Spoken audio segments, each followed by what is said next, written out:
Hey, guys. You want to say anything? Let me just glance at this for a second. 56-20 from the paint, 27-13. Yeah. We shoot 50 for the game. We shoot 30. All right, guys, I'm ready. It's first round of the ACC tournament. Without Garrison, found that out earlier in the day. Challenged our post guys, the other three guys yesterday because we thought he would probably play but would be limited. So I challenged those other three guys yesterday to be focused and ready to play regardless of how many minutes we were going to give them. I think it was no doubt in my mind it was a factor that Notre Dame played last night and basically played 7 or 8 guys most of the minutes. And so we had more guys and we were fresher, and I thought that was a huge part of the game for us. But our big guys hurt them early inside. And I think Caleb made a 3 early, and then after that we didn't shoot it very well until the second half. And in the second half, we were 6 for 11 from 3 in the second half. So we're very lucky to catch them where they played last night. But I loved the way all of our big guys played. C.L. Brown. Roy, can you also give us an update on Garrison's availability tomorrow? I mean, Have no idea, guys. Yeah. Have no idea. I'd like to give an update because that would mean I have one. But again, we thought he was going to be able to play up until today. We didn't practice him yesterday except the warm-up stuff, and I thought he would be able to go, but it was still bothering. It's the same thing. The first play of the Duke game when he made the basket and came down on Matthew Hurt's foot. Andrew Jones. Coach, how much you said the Notre Dame play the other night, that was a factor, but how pleased were you with your team's energy, their activity, and their decisiveness out there? In the first half, I was pleased. The first 4 minutes of the second half, I was not pleased at all and jumped them a little bit at that TV timeout. But after that, we got it inside 2 or 3 times in a row. We got some stops. Andrew Playtech made a 3 in front of our bench, and I knew we had a big run. I didn't look at the score. I don't have any idea what it was, but I knew we were having a very significant run at that point. And then even to the next TV timeout, that 4 minutes there, we had continued to play unselfishly, and we're getting some stops and making shots. And so everything, you guys have heard me say 1,000 times, when the ball goes in the basket, everything looks a lot better. Mike Barber. Yeah, Roy, you talked a year ago about Armando, spinning and twirling and all that too much. What kind of a development have you seen in his game? Well, I think when he doesn't do that, he's a much better basketball player. There's no question about it, because the more spinning around you do, the defense just tightens in on you and more people get involved, and you're not as fundamentally sound. But I think that 20 and 13, that's pretty impressive, 7 out of 10. But there were times during this year that Armando was our most consistent player. And I think that was extremely important to us all season. And he and Dayron really dominated the game early in the first half. And, they make a 3 and we turn it over in the last couple of minutes, and it still was whatever the score was at halftime. It was still 14 points. And then we come out and make a 3 the first possession of the second half too. Brendan. Hey, Roy, yeah, you've already talked in recent weeks about Walker's development and how much those COVID quarantines back before the season started had set him back. But recently, what would you say has been the most important development about his actual game? Something he's understanding on the floor that maybe he didn't more earlier in the season? Well, guys, you missed 14 days. Up to the second 2 days before the first game starts, you miss a lot of stuff. And that was very significant for him. But he's understood the game more. He's gotten more confident. He's shooting the ball in practice. All of his numbers in practice have gotten better and better. And this is a 6 or 7 game stretch. I don't know how many it is that he's just gotten better and better as he's gone along. But it really is that he's just continued to work hard and has gotten better, has gotten more confident. And I think one thing is his knees were bothering him quite a bit for a while, even middle of after 10 or 15 games in the season. And I think that Doug has done a great job in helping him. He's done the treatment that he's needed to do, and made it even better. So a lot of it's just his sweat and his work ethic, and it's really shown for him these last 7 or 8 games. Dan Tortora. Did you get your answer? Coach, last season, after you played that game against Syracuse, everything stopped. The world stopped, essentially. Just what you can say about being back in this tournament and what the ACC and really college basketball did to make sure that we could get back to this point and do it safely. Well, I think, knock on wood, it means I'm hitting myself in the head. I think we have really been good around the country. Yes, there's been blips here and there. Mike and I talked before the game. He lost a bunch of home games. We lost a bunch of home games. But I'm really stunned that we've been able to get as far as we have, as safely as we have. And I think you've got to really congratulate the young people.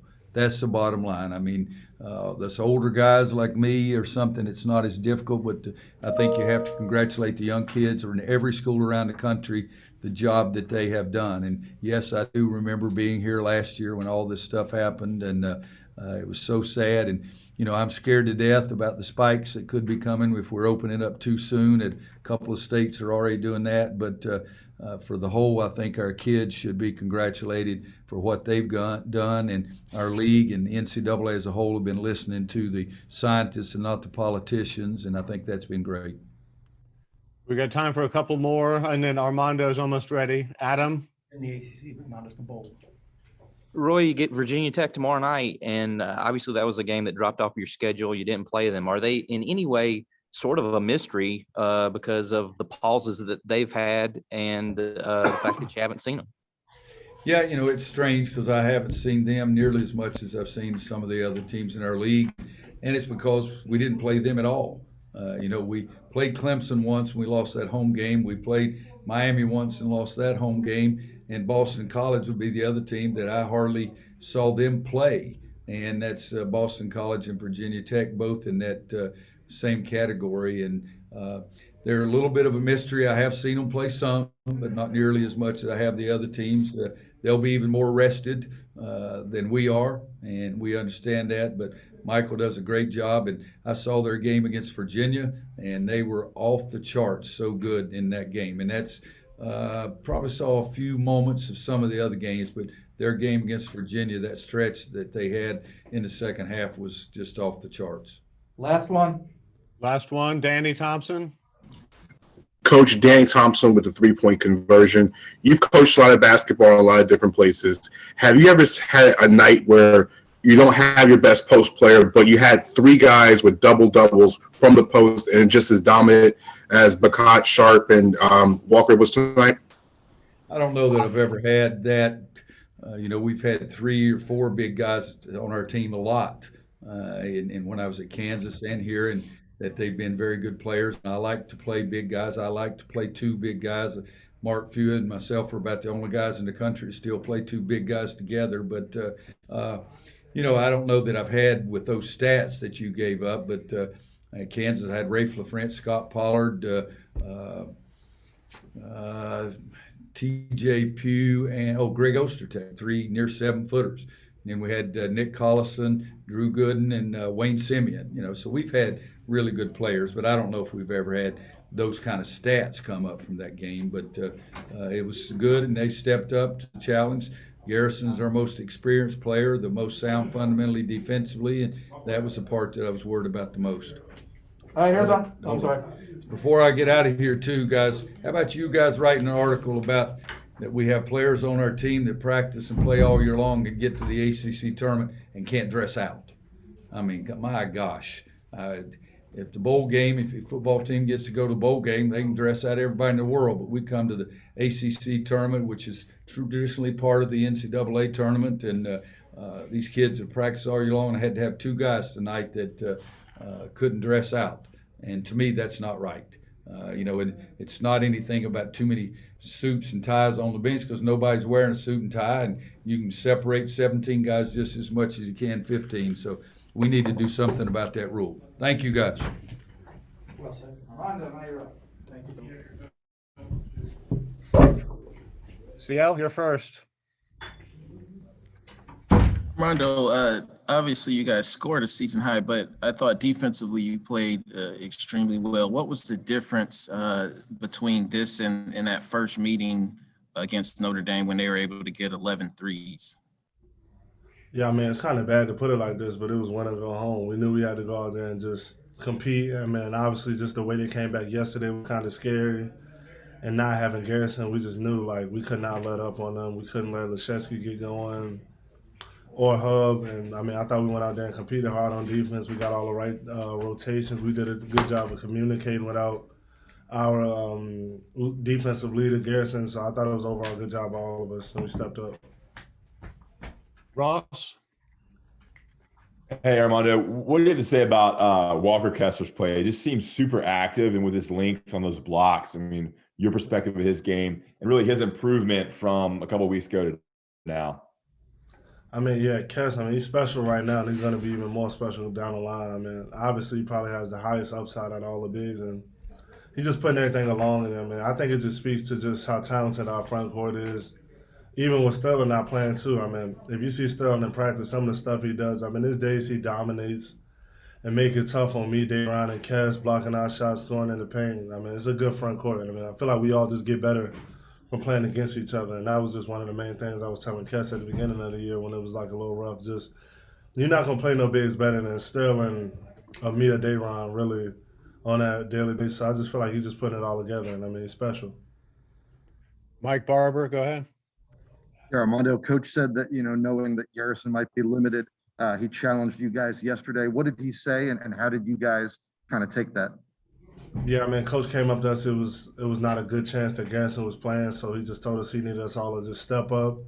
And he kind of asked us a question like, what do y'all think Garrison does the best, better than all y'all? And we all just looked at each other and we said communicate all at the same time. So I knew me specifically, just having experience playing in the ACC tournament last year, that was one of the things I had to do out there was just help communicate and try to do a good job of just putting us in position and just different coverages and stuff like that, making sure we all were sharp. Mark Armstrong? Just out of curiosity, Mondo, what would happen if the four of you guys and Sterling were the starting lineup? How would that shake out? We would get every rebound, I can say that. I don't know about anything else, but I know we would get every rebound. Brendan? I don't know how I could follow that up, but Armando, when you guys are in there and you are dominating, getting all the offensive boards like that, what is that feeling like? I mean, is there like a sense of pride? Like, what is that like being in that moment? I mean, definitely, it's so fun. I mean, I feel like me and Dayron are probably the two best offensive rebounders in the country. And I mean, I really don't even really get to play with them because we kind of got a lot of similarities, so we kind of just want to keep one of us on the floor at the same time. So just being able to play with him today, I mean, it was just fun. We talk about it all the time, and I knew me and him would have a fun time on the boards today. And also just being able to play with Kess too, it's just fun. I mean, we beat each other up in practice all the time, every day. We make it tough on each other. So just going against other bigs, it's just a lot easier, just getting to the offensive glass. Joe Dillard? Yes. Legacy maker here from the 804 area. Armando, talk to me about how much the game has slowed down for you, and did it lead to your efficiency tonight with your points and rebounds? Definitely. I mean, last year was just more just rushing and just trying to get a shot off, but now I'm more patient. I can take my time, and I'm just comfortable in any situation. I can make a play and just go score. All right, this is going to be the last one for Mondo. Andrew? Hey, Armando, when you guys are dominating the offensive glass like that, shooters say when they're in a zone, they can kind of feel it. What's it like knowing that every missed shot that goes up there, you guys have a great chance of pulling it down?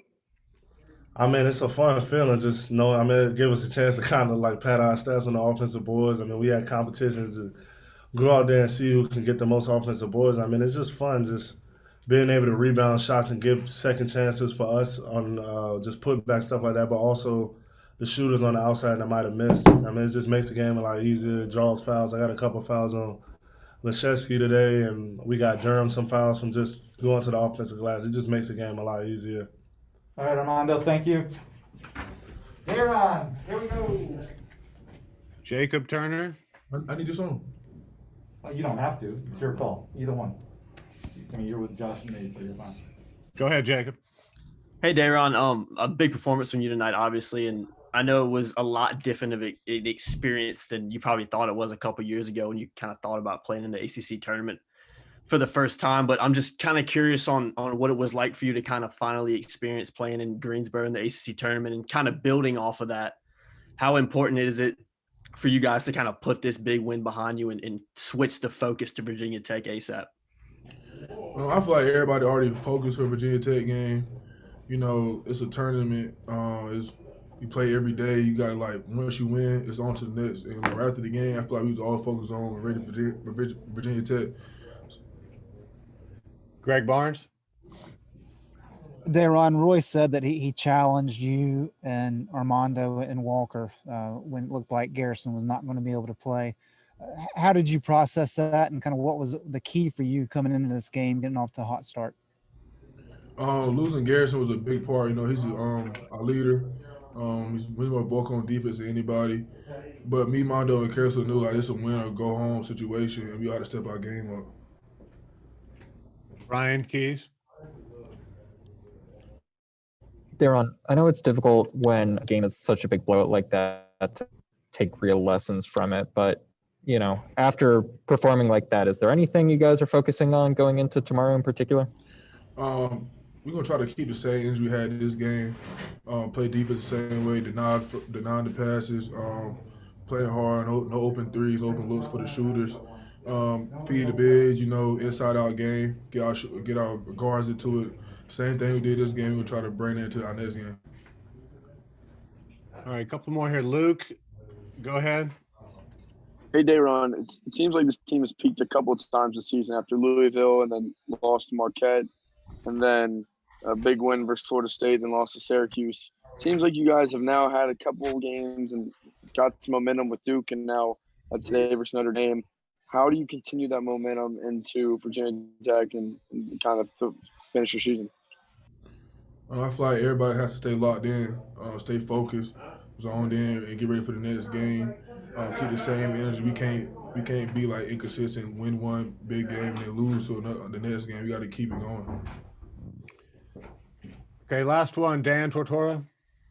Hey, Ron, just what you can say about, I mean, in this game, almost 60 total rebounds and just shy of 60 points in the paint. Just how much fun it is to be on a team like this. Armando was talking about how y'all challenge each other and just what you could say about that. I think it's a lot of fun playing with other guys that can play in the paint, and that's just as good as you. It challenges us to be better every day in practice. You know, we all are competing versus each other, and just so we can be better than each other. Thank you. Thanks, Daron. We'll get Walker Kessler in here momentarily, everybody. Brendan, go ahead first. Thanks. Hey, Walker, I'm just sort of wondering, were you aware late in the game there that you had set an ACC tournament record for blocks? I was not. No, I was not aware. When you hear that, what is that? You know, what's sort of the first reaction? You know, I guess it really hasn't really settled in that much because, like, I've always just blocked shots in high school. So I'm sure later tonight when I'm laying in bed, it'll settle in. I'm sure. Thanks. Ross? Hey, Walker, what's the key to being a good shot blocker? I mean, you're pretty freaking tall, but other than that, what goes into it in your strategy and blocking those shots? Yeah, you stole my answer. I would say height has a big thing to do with it, obviously. I would say, you know, discipline, staying down, timing. Yeah, but height's probably the biggest factor for sure. CL? Walker, obviously you were close to a triple-double, which has only been done, if I'm not mistaken, 2 other times in Carolina's history. Was there any chance you would lobby Coach Williams to stay in to try and get 2 more blocks, or did you not even know where your total was, you know, when you came out the game? If I wanted to sleep tonight in my bed, probably shouldn't have said anything to Coach, so I didn't. No, I mean, I wasn't really concerned about it. I was just happy to get the win. Adam?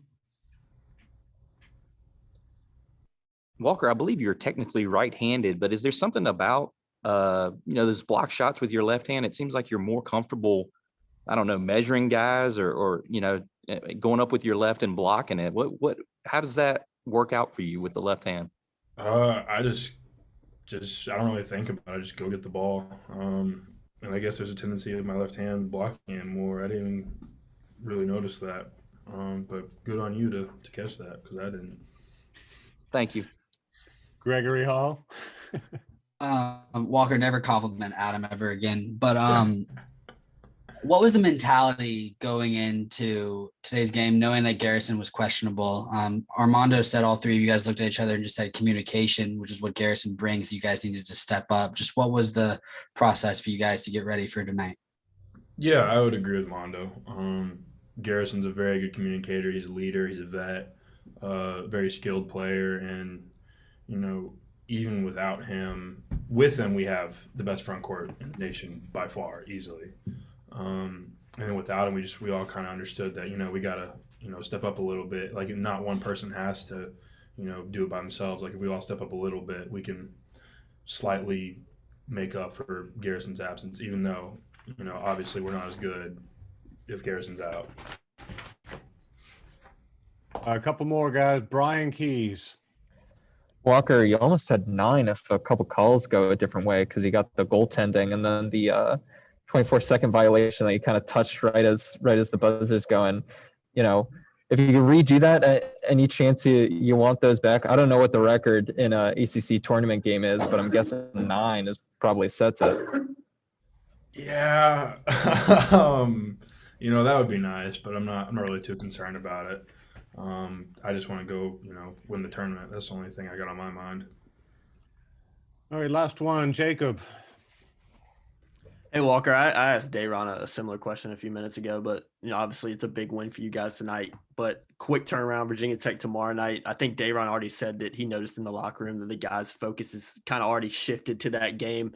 Just kind of your thoughts on that and when the kind of the focus shifts for you to tomorrow night. Yeah, you know, coach in the locker room said, celebrate this win till midnight, and then after that, you know, quick turnaround, got you ready for the next game. And Virginia Tech's a very good team, so we got to be ready. All right, Walker, thank you. You've got 20 minutes to celebrate. Get on it. Oh yeah, I appreciate it.